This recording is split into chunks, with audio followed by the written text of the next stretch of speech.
All right, y'all, and welcome back to another Black Mass adventure. So, first off, this episode is going to be a little bit different. We're starting off in kind of familiar ground. So, to the area that I'm at, maybe, no, I don't know. Okay, so the area that I'm at, this is the location that I frequent. It's the location Scott Carpenter frequented. I'm gonna try to make this real quick. So to the right of me is where the Scott Carpenter's feeding stump was, where I found that quartz that was given to me on the kind of trading stump. To the left of me is the area where I have found prints of Dogman and had some weird shit happen. To the right, mainly pine trees. To the left is mainly pine trees. I wanted to do a quick intro here because we are heading to a different location. So, with all of the disclosure projects that are going on, with all of the information that's coming out on extraterrestrials and aliens, I want to keep an open mind.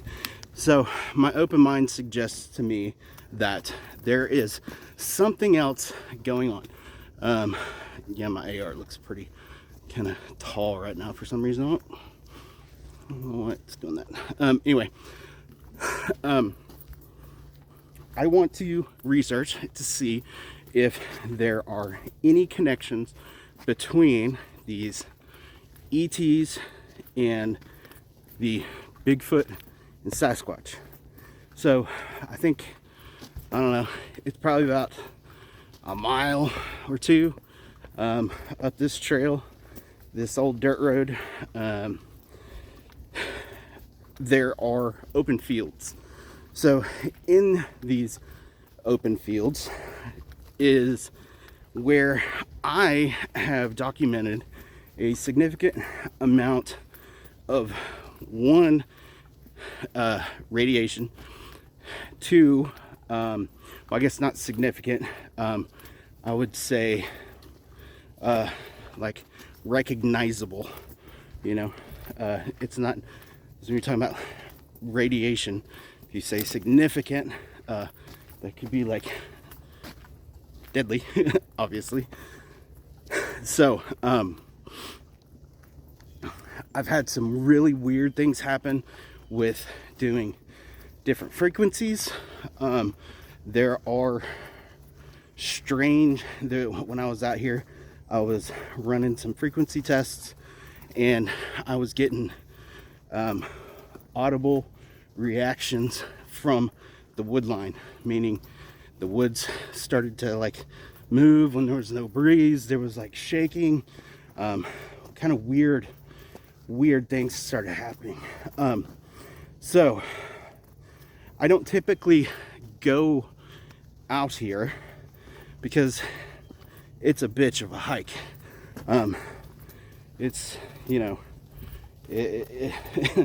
it's muddy, the road's steep, and yeah, so it's not that fun.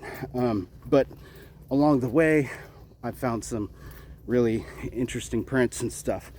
So for those of you who still don't know where I'm talking about, this is one of the most documented areas of where both Dogman and Sasquatch have been documented. My buddy Willis, he caught what looked to be a Dogman on his trail cam back in the day when he used to hunt out here, and Scott Carpenter was able to document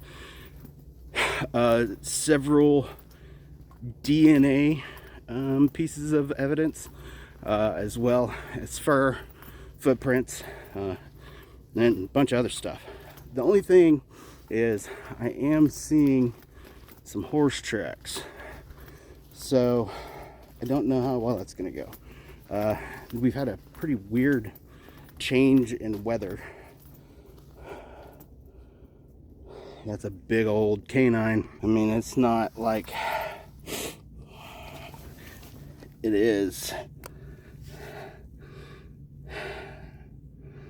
That's a pretty large print.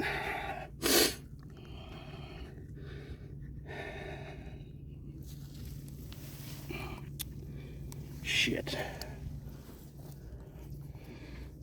Something's been bedding down over here.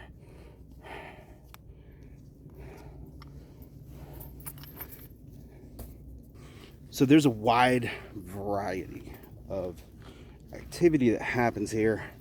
There's also high concentrations of quartz in the ground and around the area. So with that being said, should make for an interesting trip.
No, that's not.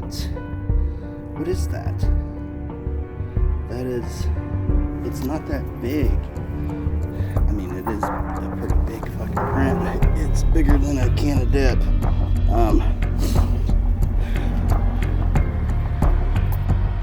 But it's like a cross between a bear and a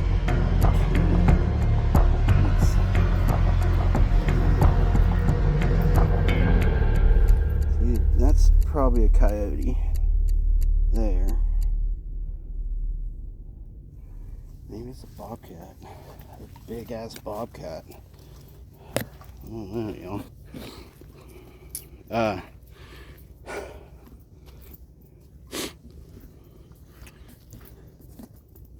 Anybody has a good idea of what that was. So if you know what that print was, let me know. To me, it looks a little bit more feline. Most likely it was a bobcat, but that's a big bobcat. I'm getting some toe striations here, possibly like something, I don't know, kind of weird. But so we don't have a God, I'm already been 10 minutes. So we don't have a whole video of me walking to the location. I'm gonna take a pause. We're gonna keep going. I'll touch base with you here in a bit. All right, just want to take a minute and give you an update. I'm still hiking. Can't really tell if the trail looks different to you. I'm pretty far up now.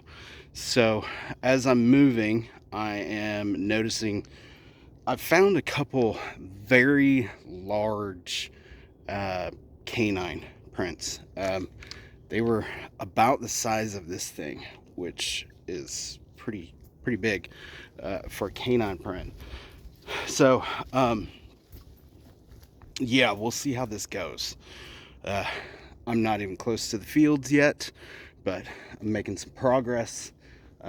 So far the fields have been the woods have been pretty quiet. Not a whole lot. It's about time for some some deer antler shedding season, I think. I think they started about this time. So I'm kind of excited. Hopefully I'm gonna pick me up some more antlers this year. But yeah, give you a update here in a minute. I gotta climb that, so I'm gonna be huffing and puffing. Y'all probably don't want to listen to that. So hang on one second.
All right, so here's some more of the larger prints.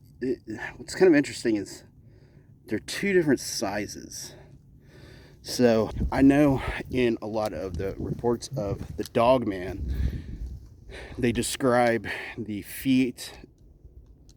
Sometimes they claim he has hands, sometimes they claim he has paws, but I don't know what I'm finding there. I don't typically see that. In the following footage you're about to see, I traveled to a location where there has been documented paranormal activity happening here for really centuries. The area was known to the Native Americans. They used this area as a sacred hunting ground. Now, part of my theory suggests that not only did the Native Americans know something that we didn't, they utilized this knowledge not only to survive, but to thrive.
The footage that you are seeing here, I am initially starting the frequency test process after hiking out to the area where I felt I was going to have the most success making contact with an extraterrestrial species.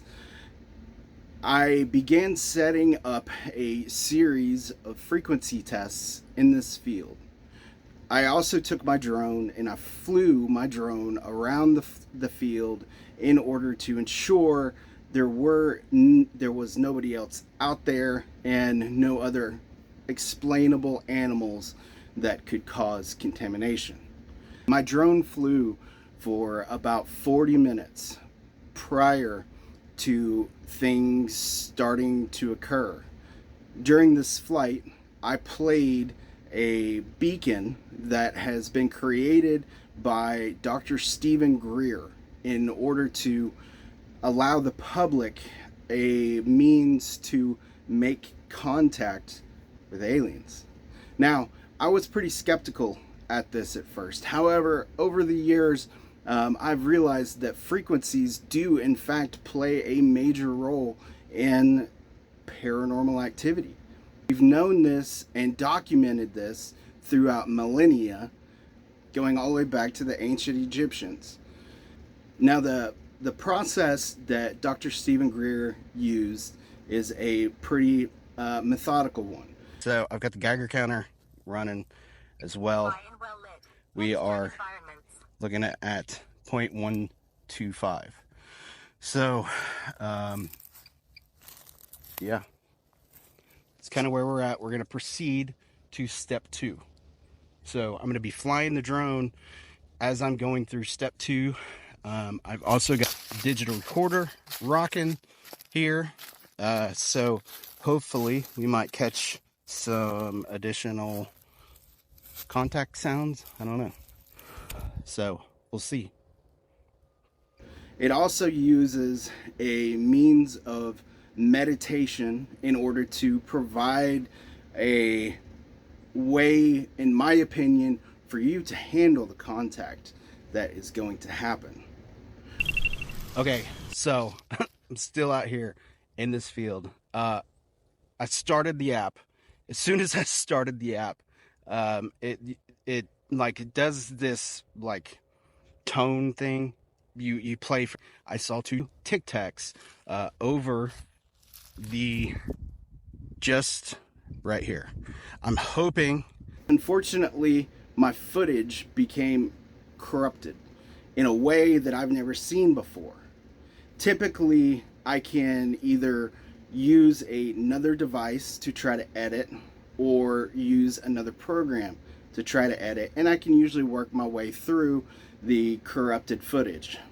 However, on this particular day, I was not able to do that. The majority of my footage was corrupted. Y'all, I'm not fucking lying. I've been sitting here playing this and there are 2 Tic Tacs in the fucking sky. I'm a little bit frustrated because how I was seeing them was not how my camera captured them. I've had several individuals look at this footage and they claim to be able to see the Tic Tacs in the sky themselves. On this channel, I like things to be at least somewhat clear. I'll be honest, when these crafts initially appeared, it scared me. Even though I went out there with the intention of trying to communicate, to try to make contact. When these Tic Tacs appeared, I was completely caught off guard. This entire process took over an hour just to set up and start everything.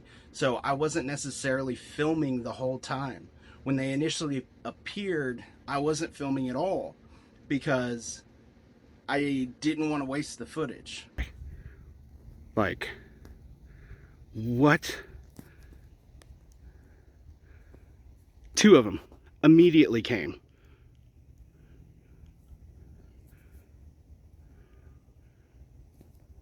Hold on, I'm gonna keep going.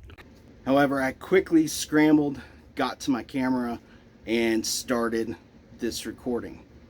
Then, shortly after that, when I was looking around the fields trying to find evidence of the crafts in the surrounding area, I noticed a figure moving.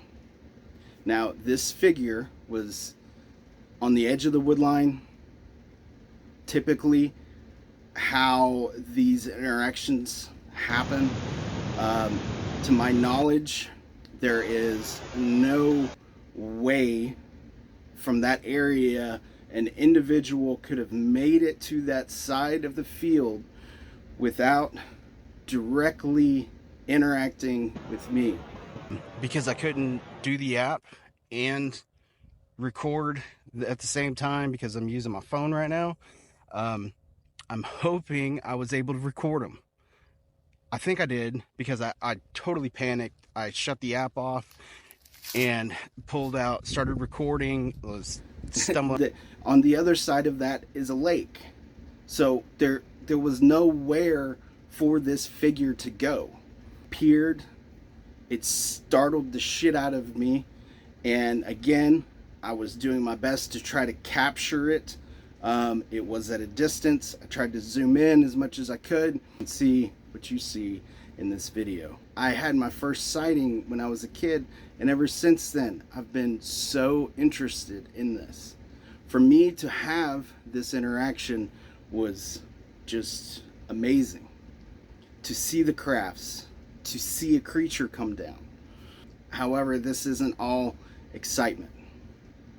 Throughout the following week of this initial interaction, I have been having a lot of personal issues.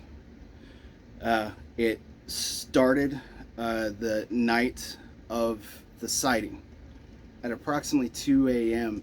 when all the lights in my house were off and everything was quiet. I had some sort of experience. When I was laying in bed, I believed I was asleep. I am a sheet sleeper, so meaning I usually only use a sheet when I sleep.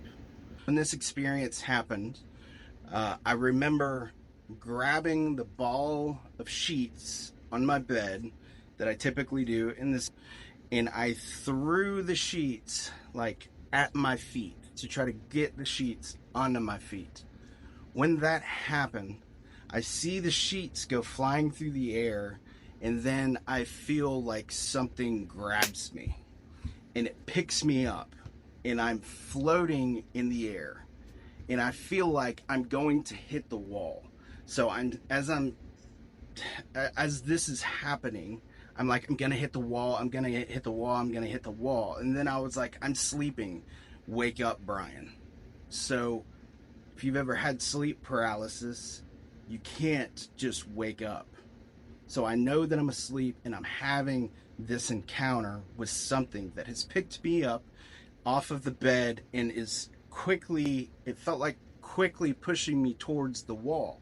I thought I was gonna hit the wall. So I eventually push myself awake. Like, if you've had sleep paralysis, you'll know what I'm talking about. And when I did that, the lights in the hallway outside of my room were on. The lights in the kitchen were on. The lights downstairs were on. There was nobody else up. There was nobody else turning lights on. There was nobody else walking around. I've continued to have pretty dramatic sleep paralysis experiences since this event.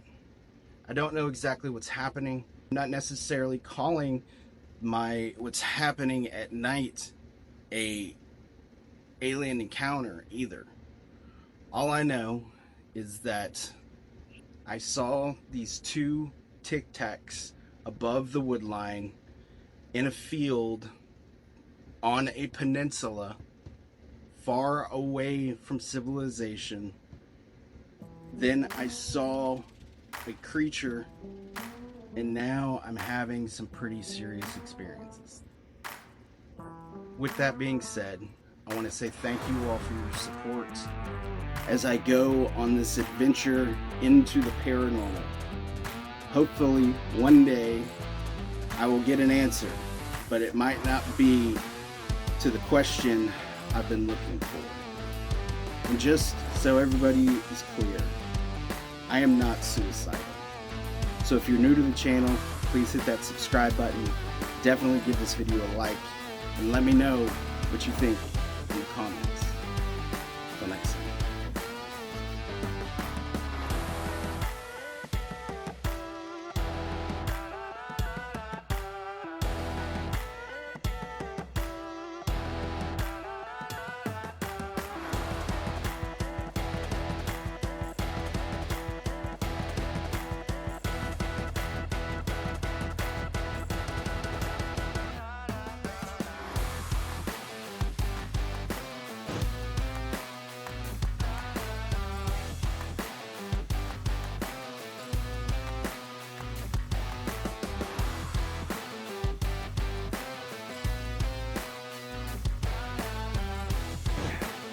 It was a haul. I'm walking all fucking day. Holy crap. You know, that's one way to keep yourself from getting worried about you summon an alien. Put your bag full of weight and fucking hike, because holy shit, I could care less right now. Sasquatch tried to fuck me. I wouldn't care. I'd be like, we taking a break? Cool. Peace.